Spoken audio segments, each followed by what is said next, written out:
Welcome to this series of videos on world legal history. Now, I know that law can sometimes be seen as a little dry, so to add some excitement to the study of law, I thought I would try to make the law a little bit more interesting with some of the curiosities of world legal history. So that's what this series of videos is going to be about. So our first video in this series is we're going to do it on Roman legal history.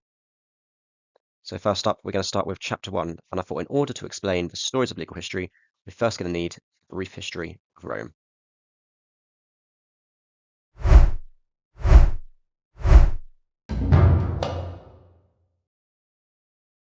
So this all starts in 753 BC. That's the start of the Roman Empire. So this is the start of Rome, and this is a little map of the modest start of the Roman Empire, pretty much just around the city of Rome. So legend states that Rome was founded in 750 BC by two brothers, those brothers being Romulus and Remus, who had actually been raised by a wolf. Now obviously this is only legend, but what is true is that the city of Rome was built on the river Tiber and on supposedly 7 hills. So, before Rome was an empire, it started off as a simple monarchy, and there were said to be 7 kings of Rome in the monarchy of Rome, and these were Romulus, Numa Pompilius, Tullus Hostilius, Ancus Marcius, Lucius Tarquinius Pisus, Servius Tullius, and Tarquinius Superbus, and they were referred to as Rex, the title Rex meaning king. However, it's said that the 7th king was tyrannical, and maybe this was the reason that the monarchy of Rome ended, and the reason why Rome changed to a republic. So, in 509 BC, the monarchy of Rome ended, and Rome became a republic, the Republic of Rome. This all changed, the whole political structure completely changed, and now Rome revolved around the people rather than one monarch, and this it all came about with the Senate. So Rome was a republic from 509 BC all the way to 23 BC. And as I said, the political structure completely changed. Instead of one monarch, there were 2 consuls that were elected each year. And along with this, there were also magistrates, also elected from the Senate. Now this all might sound like a great idea, but actually it brought its own conflict later. And this conflict was between the patricians, the elite families of Rome, and plebeians, the common people. Conflict raged between the patricians and the plebeians. This conflict was called the conflict of orders, where the patricians were the elite class, having much control over political institutions, and the plebeians had very little control, and yet they wanted some power and influence. And so, our next checkpoint is 450 BC, partway through this conflict, where a new set of laws might reduce the conflict between the 2 classes. And this set of laws was known as the 12 Tables, and these 12 Tables were meant to be the first written code of laws which the Romans created, to aim to reduce some of the arbitrary power of the patricians and give the plebeians some control. We'll look at these tables later in later chapters on Roman legal history. But for now, let's focus on the conflict between these orders, which raged between 494 to 287 BC. Big changes were about to occur in the Roman legal system. So Rome had come a long way, from being a monarchy all the way to a republic, and now things were about to become even more equal.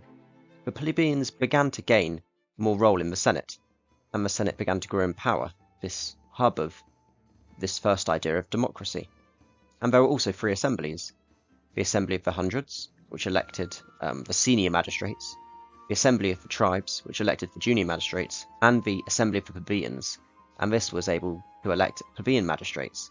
This meant that the power of the patricians reduced, and as time grew on, the power of the plebeians increased, so much that it became much more equal, especially with this power of the Senate, which was kind of the precursor to parliaments. But it was not just political structures that were changing during the Republic. There was a large expansion of Roman territory across Italy between 493 BC and 266 BC. Now, these maps which I'm about to show you are not completely accurate, but they're just to give an idea of the growth of the Roman Empire. So, Rome may have started off small, but it began to spread its way throughout Italy. and as it grew, it actually got a call from help from Sicily, which it then took control of. And this conflict in Sicily began to start a famous set of wars, the Punic Wars, and it went a little like this. So the First Punic War started in 264 BC and went all the way to 241 BC, and this Punic War was against Carthage. Now this started when Sicily asked both Rome and Carthage to defend it. Once defending it, Carthage and Rome then fought over Sicily, ultimately ending in Rome taking Sicily. The First Punic War came to a close with Italy having control mostly over Sicily, but Carthage did not let that be. They started a number of conflicts with Italy that led all the way up to the Second Punic War. So the Second Punic War between Rome and Carthage raged between 218 BC to 201 BC. Now, the leader of Carthage, the famous Hannibal, led his armies into Spain, taking a lot of land. Hannibal then famously led elephants into France and over the Alps into Italy, winning important victories against Rome. From the year 218 BC, Hannibal had a number of important victories against Rome, first at the Battle of Ticinus, then in Trebia, then in Lake Trasimene, and from there, Hannibal had one of the most decisive victories against Rome, which was actually the worst defeat in Roman history, the Battle of Cannae in August 216 BC. In fact, Hannibal made it all the way to Rome before running out of supplies and being forced to retreat. Luck then turned to Rome as they began to conquer a number of places. One of the most important places was Syracuse, which gave them important resources and allowed them to make advancements into Spain, taking back land from Carthage in Italy and ultimately ending the Second Punic War. The Third Punic War began in 149 BC, where Rome decided to take the final course of action and attack Carthage itself. The general Scorpio Africanus managed to take Carthage in 146 BC, completing their rule over North Africa. The Third Punic War ended in 146 BC when Rome managed to take Carthage, and from there, the Roman Empire began to spread beyond Italy and into Europe. And in 146 BC, the Roman Empire had spread throughout the vast majority of Europe. Rome had expanded beyond Italy onto many of the Mediterranean islands, across onto the neighbouring country of Croatia, into Spain, and into North Africa. Between the years of 240 BC and 27 AD, despite all the success and expansions of Rome, things weren't going too well at home. All the war had led to social disruption and to unrest. There was a lot of conflict between Rome and the places Rome had conquered. These people in the places Rome had conquered were known as the Peregrines. There are a number of warlords who controlled Rome, taking it away from the aims of the Republic and the aims of the Senate. The Republic broke down, and this led to unrest, and there are a number of revolts from the Peregrines and a number of revolts from the slaves. The economy began to fail, and the assemblies were no longer working. This led to many armed coups.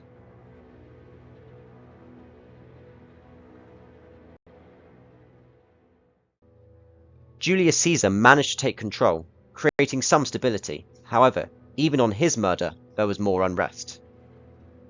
Some stability was created when Mark Antony, Octavian, who was Julius Caesar's son, and Lepidus took control, working together to control the Roman Empire.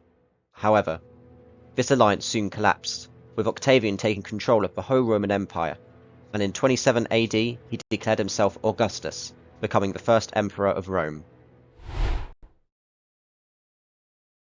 Between 27 AD and 284 AD, a new era of Rome started, the Principate. During this period, Roman territory reached its greatest extent, and just as citizenship had been extended across Italy during the Republic, citizenship was now extended generally across 36 Roman provinces in 212 AD. This was a great step in improving unity between the different areas of Rome. During the start of the Principate, there was a period of prosperity. Augustus managed to stabilize the empire through expansion, improve social policy, and improving the economy of Rome. From there were 4 more emperors in his line. The first was Tiberius, in 14 AD to 37 AD, and he was known as the Bloodthirsty. Then next came Caligula, who was known as being unstable. Claudius was the third, who is best remembered for his army's conquest of Britain. The line ended with Nero in 68 AD, whose excesses of expenditure drained the Roman treasury and ultimately led to his downfall and suicide. From there were 3 more emperors that attempted to restore Senate authority and promote public welfare. These were Vespasian, Titus, and Domitian. There was then another age of prosperity, where the emperors were elected by adoption of the Senate, rather than through hereditary rule. The first was Trajan, who expanded Rome's borders to its greatest extent, with victories over the kingdoms of Dacia and Parthia. Next came Hadrian in 117 AD, who solidified the empire's frontiers, and also continued work of establishing an internal stability by instituting administrative reforms. The next was Antonius Pius in 138 AD to 161 AD, before Marcus Aurelius in 161 AD, but his reign was dominated by conflict, for example by the invasion of Germanic tribes from the north, and from here he broke the rule of adoption by the Senate as the way of selecting the emperor, as he chose his son to be his successor, and his son was Commodus. And yes, yet again, there was more unrest. In this period between 180 AD and 284 AD, starting with the reign of Commodus, many Roman leaders in this period were all killed and their positions were all precarious. Rome started to lose against threats from outside of the empire. From 284 to 480 AD, Rome entered a new era, the era for dominate. Diocletian then proclaimed himself emperor in 284 AD, and this started a new period of more absolute rule. Rome's society changed and had a more solid class structure that also determined legal, financial, and political privileges. The leader was now openly the emperor, who had more power, and the role of the Senate slowly disappeared. In 286 AD, the Roman Empire was divided in two, with 2 co-equal emperors, each emperor ruling one part of the Roman Empire, one in the west and one in the east. In 324 AD, Constantine emerged from a power struggle between the co-emperors as the sole emperor of a reunified Rome in 324 AD. Constantine moved the Roman capital to the Greek city of Byzantium, which he renamed Constantinople. Constantine also made Christianity Rome's official religion. However, after Constantine, the empire divided back into 2. From here, the Western Empire struggled against attacks from outside of the empire, and attacks from areas within the empire, who took back control of their land. In 476 AD, Romulus Augustulus was the last emperor of the West, and he was deposed, and the Western Rome falls. In 480 AD, the Western Empire is dissolved by Zeno, who is the emperor of the East. However, the east of the empire remains. From 527 to 565 AD, this was the reign of Justinian. Justinian aimed to reconquer some of the Roman Empire, which he was somewhat successful in. Justinian also set out to codify Roman law, creating the Digest. This is one of the most important pieces of Roman law. From here, the Roman Empire became the Byzantine Empire, with the Holy Roman Empire ruling in the West, and this survived for many centuries. However, in 1453 AD, this was the end of the Roman Empire in all of its forms.